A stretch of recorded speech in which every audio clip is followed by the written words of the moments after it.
I know it. You can feel the swings. Oh, no. Are you ready? Almost. Almost.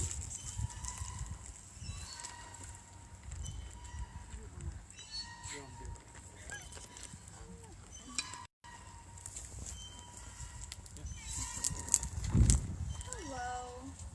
Welcome to my Girl Scout Gold Award seminar presentation. Okay, sorry for the technical difficulties. I was planning on starting at 1. That did not work out as planned, as you can tell. But welcome. Our first activity is going to be what I like to call the line game. Some of you have probably played it. I know you've played it because I played it with you. So you're probably going to need to come to the front where you see the line. Oh, we are? You can leave your stuff in your seat. Okay. Well, how can I video you? I know.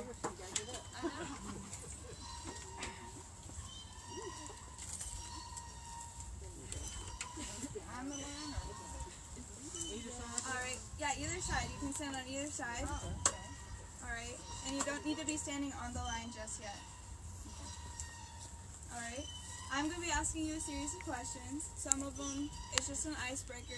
The rest of them will be a part of what I'm going to be talking about in the seminar. So, please step up to the line if you love watching football. Yeah, step up to the line. No? Okay.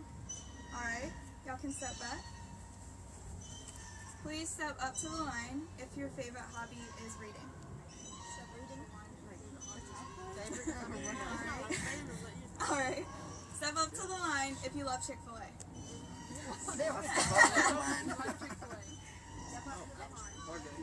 Alright, you can step back. Step up to the line if you've ever lived in more than one house. Alright. You can step back. And the next one's going to be, the rest of these are going to be a part of what I'm going to be talking about. Step up to the line if you've ever felt lonely surrounded by a crowd of people. Alright, y'all can step back. Alright, step up to the line if you've ever seen or know someone that has been bullied. Alright, y'all can step back. No falling. No, it's a wasp. Alright.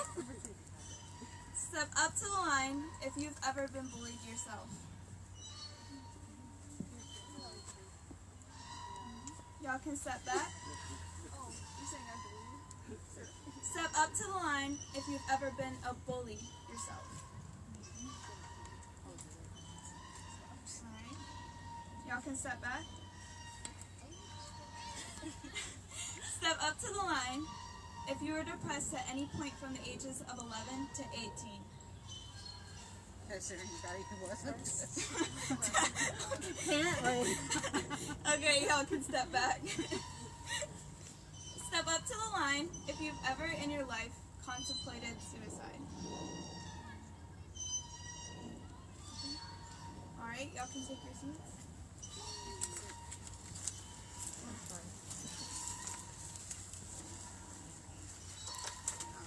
Bullying is going to be one of the main points of my seminar today.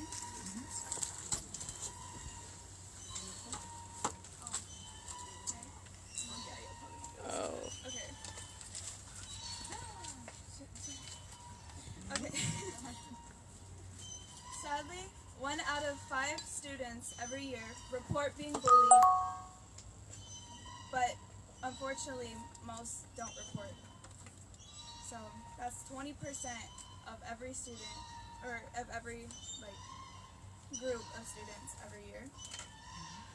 6% of boys report being physically bullied. That's 2% higher than girls. 49.8% of tweens, which is 9 to 12 years old, have said they've experienced bullying at school, and 14.5% of tweens have shared they've experienced bullying online. Unfortunately, 48% of bullied students report notifying to an adult of their school about the incident, but nothing has been done about it. School-based bullying prevention programs have decreased bullying up to 25%, but that is only when something has been done to help those kids.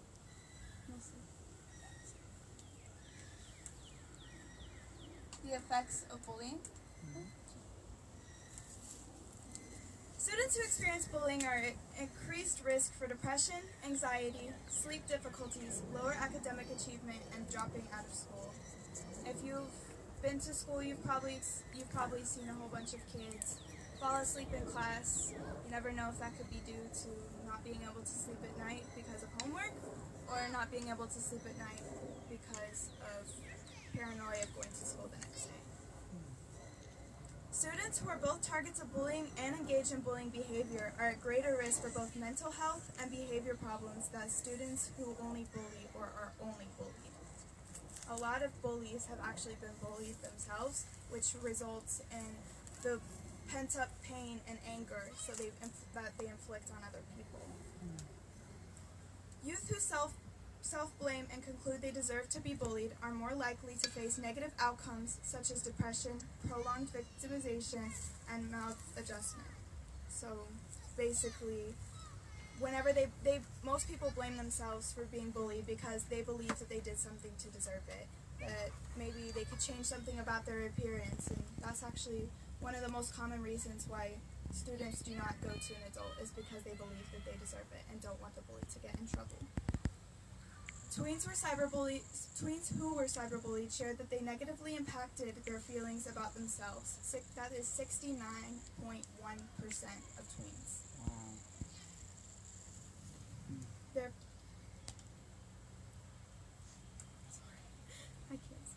Tweens who were bullied shared that it has actually negatively impacted their friendships. So basically, they've pushed themselves away from their friends, and some believe that they don't deserve the friends that they have because of something that they see in themselves. And it has also impacted their physical health and their schoolwork. Now, I wanted to talk about the bullies because a lot of people see bullies as monsters. They think that they just do it to enjoy themselves. And while that may be the case in some situations, most of the time studies have shown that it's not. And I want people to look at bullies in a different light. Studies have shown that children who were exposed to violence in the home engaged in higher levels of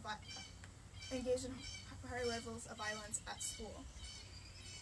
Most people don't realize that bullies often inflict the pain that they are feeling onto others. Some think that that's because they don't want to feel alone, and while that may be true, studies show that there's ways of calling out for help. That's their way of calling out for help. Most kids are too afraid to approach an adult, so they find different ways to call out for help.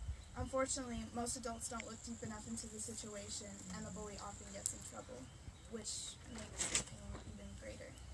Yes, bullies should have some consequences, but if their situation was looked at a bit closer, they could find the reason as to why they were bullied in the first place. That is part of bullying most people don't talk about, and it's a big problem that I actually want to help in my school and in the community, which is part of the reason I'm doing this.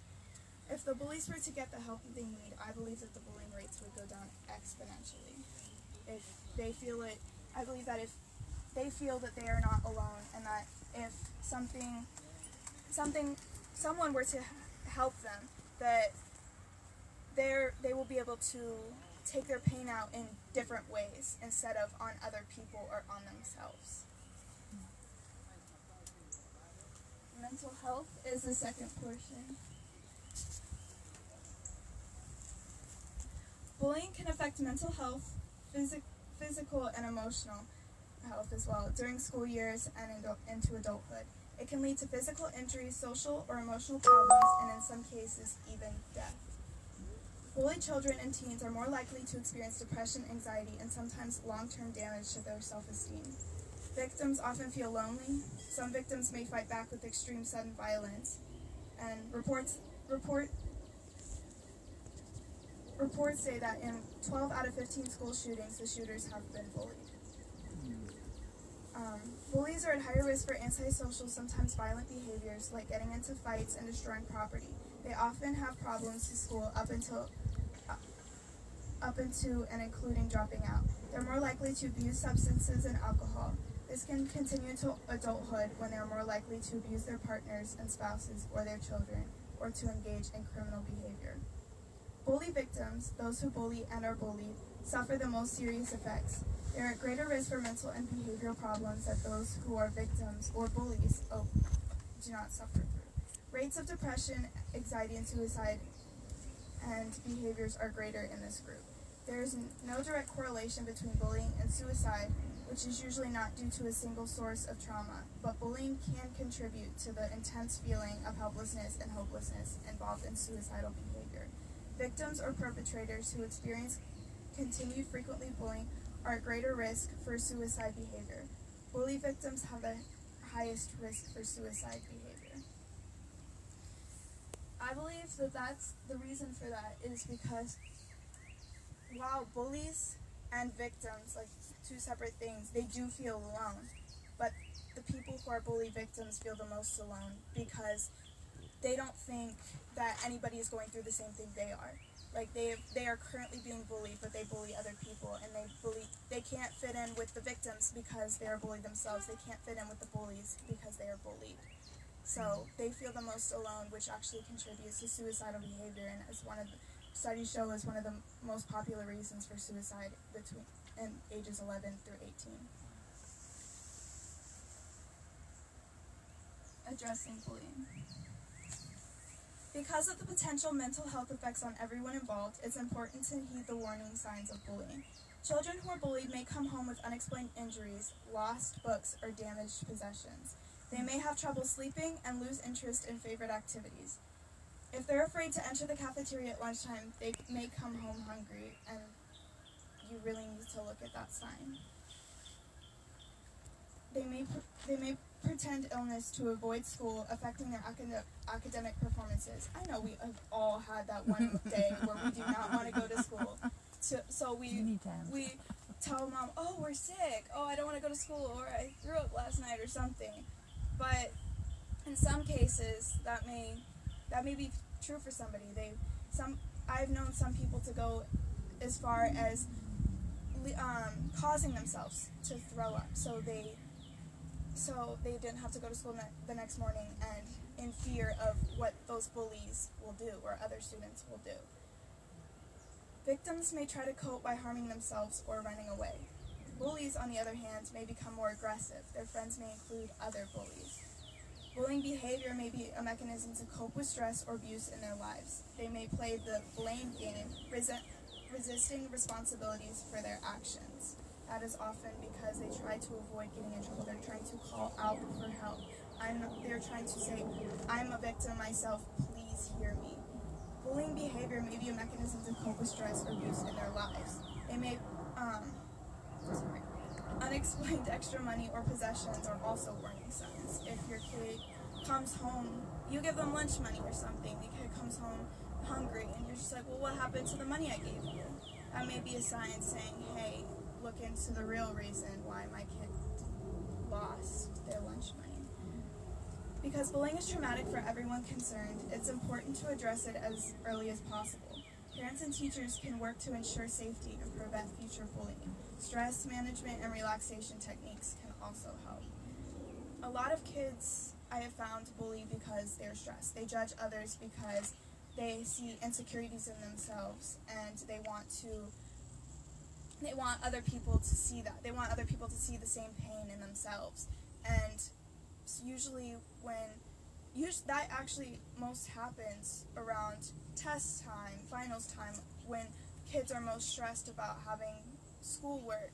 And if parents and teachers see the stress level in their students and their kids rising, the best way to help them is helping them de-stress, giving them something to look forward to into coming home, because most kids who, like I said earlier, bullying doesn't necessarily lead to suicide, but other things can help bullying lead to suicide. Things at home, problems at home, parents yelling all the time, feeling like they're being neglected or something. it takes the pain from school and they take the pain at home and they manifest it themselves and it just leads to death, and which is the saddest part. So I am actually a victim of bullying myself. I was bullied from 3rd grade up until 8th grade, so 5 years of 2nd grade. 5 years of constant bullying, and unfortunately it didn't stop until he got paneled. So if he hadn't gotten paneled, I probably would have gone on longer. And I think the worst point was in 6th grade.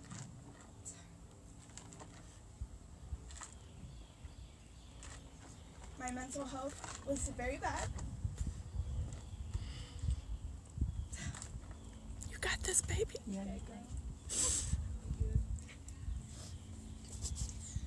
It was very bad, and I felt really alone. In our middle school, they put us into teams. So you had like the gifted hall, and then you had what the other students call the mediocre halls. And so I was put on the gifted hall, and I was proud of it at first, but I had realized all my friends were in a different hall. I did not know anyone, and I felt really alone. And of course, the bullying at that point was really bad. And of course, you know, when you have friends that you can go to, it's not as bad. It takes some of the pain away. So when I had no one, it just felt I was at a really low point. Trying to keep my grades up was extremely stressful, and it just took a lot to like keep myself there. Like I tried to give myself like reasons to like stay and just to keep on living, I guess.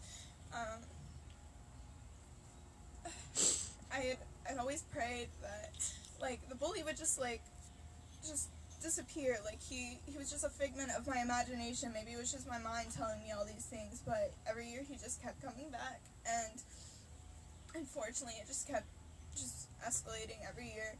And around elementary school, I had like medical conditions. So I had seizures in 1st grade. I was taking medication for it. The medication would make me drowsy, so I'd always fall asleep in class, and he would make fun of me for it.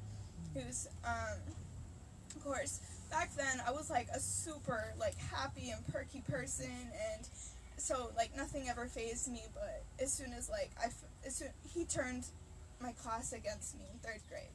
That's the year he came into the picture. He had completely like turned everyone, saying like, oh, like she's not worth having a friend. She's nothing. And so I thought, oh, okay, summer's here. Like I am free from him. And so like my happiness just started slowly building up, and I had gotten to 4th grade and found out he was in my class again. I tried to sit as far away from him as I could. Obviously, sometimes it's not, you can't escape it. Same thing happened in 5th grade. He was in my class, and it just kept escalating up and up. We tried like crazy to And get him away.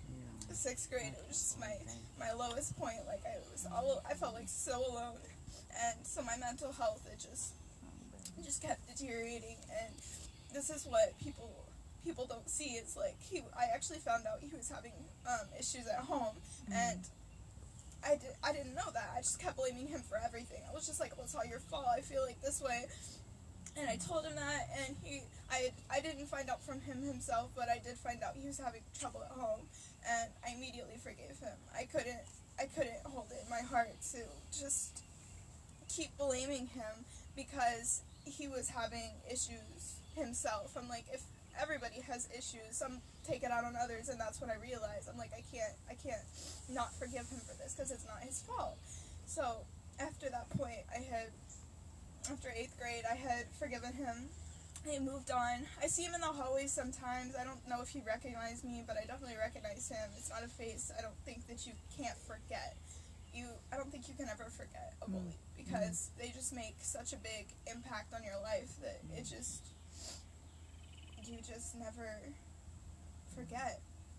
So I see him in the hallways, like I would say hi to him sometimes. I'll make sure to give him a smile. Obviously it's different now with the mask. You can't really give somebody a smile, and I see now that a lot of people are more depressed and stressed and everything, and I'm thinking, well, maybe one smile can change somebody's day. And I believe that that's actually true. When you take off your mask and smile somebody, they instantly smile back. You wave to somebody, they wave back. Just that simple smile can make somebody's day and change their lives. And so I try as much as possible to keep a smile on my face, not for me, but for other people. Because while I'm still dealing with stress and everything, I don't want other people to go through the same thing that I did. And I did tell, like, people in my school and everything, I did tell teachers. They said that they couldn't really do anything about it because he was on the gifted team because he was smart enough for that team. They couldn't do anything about it. So it's just, if you know somebody, if being bullied, if you feel the need to judge somebody, just keep it to yourself. Don't let that judgment out, because you never know what it could do to somebody. Make sure you always tell your friends how much you care about them, because that could change their lives. You never know what somebody's going through. Your best friend, maybe your best friend, she may tell you everything, but there is that one dark little secret that they could be hiding from you. You just always want to make sure that your friends are okay, and stand up for others. Stand up for others, and just make sure that bullying is something that we can get rid of. Obviously, there's always going to be that one person that's going to have that judgment comment and ruin somebody's day, but you want to make sure that is minimalized as possible, and don't be a bystander. Don't let somebody go through that pain, because that pain can completely overwhelm you, completely destroy you, and change your whole life. So, and now with the piece of paper that y'all have, do you want to get a piece of paper? I saw you come in late. It doesn't have to be long, just think of somebody you care about, whether it's a future child, or a child you have now, or somebody, and a best friend. Just write them a short little encouragement note, and have in your head, if you found out that they were being bullied, what would you say to them? And I'll let y'all get on that.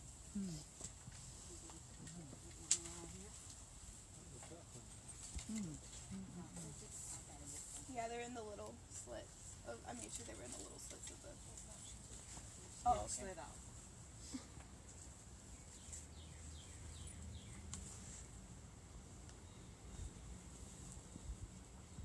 Megan, do you want one?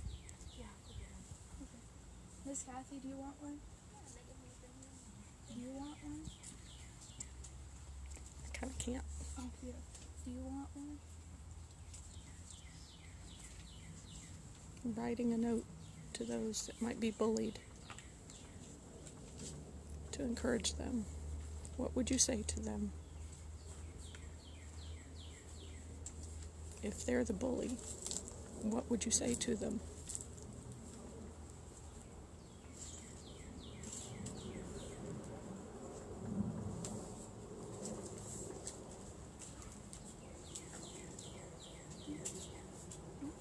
Smile and be the friend that you would like to be.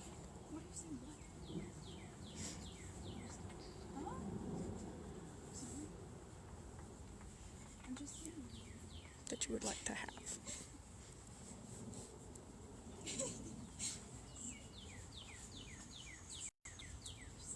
Stand up for those that are being bullied.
writing an encouraging note.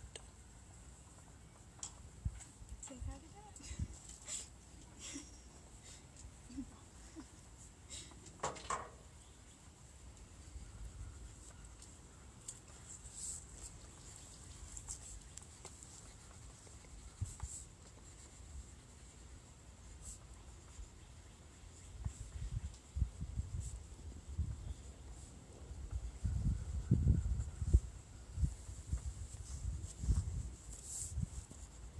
Be the reason they smile, not the reason they frown.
Alright, how close are y'all to finishing?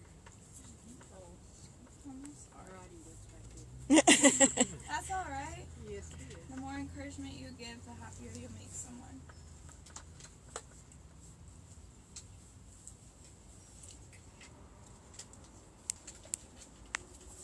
Alright, just a couple more people.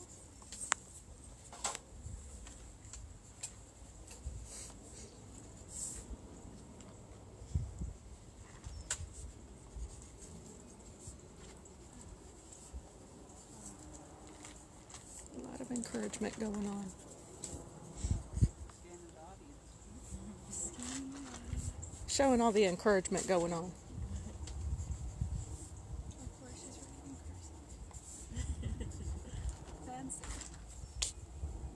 Alright. Well, you keep writing. Does anybody have any questions? It could be personal or statistical as you want. Shut up.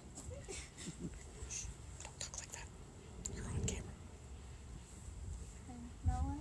Okay. Well, what you're gonna do with that letter or that note is you're gonna give it to whoever you wrote it to, and it could just, even if it's just on a random day, it's just a small little note of encouragement, and just tell them how much you care about them. Yeah. Questions? No? Alright. Thank you for coming. That was a lot shorter than I thought it would be. And a lot of Right.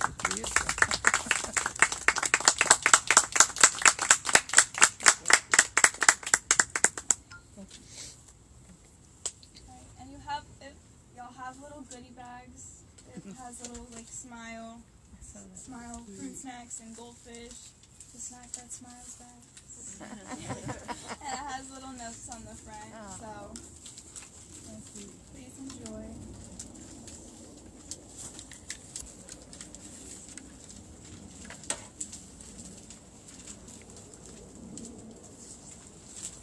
That's on the swing.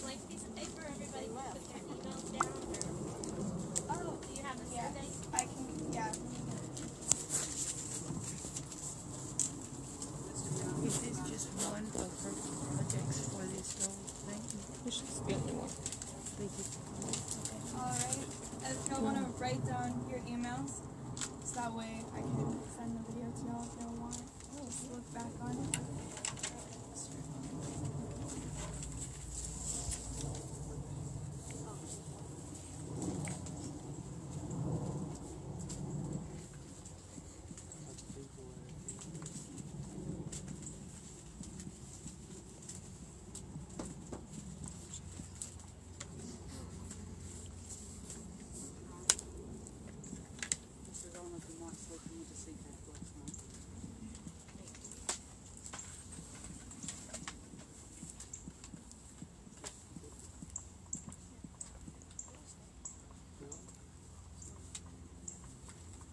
Not if you turn it sideways, unfortunately, it won't stay. That works. Mr. Engineer over here. Thank you. The genius.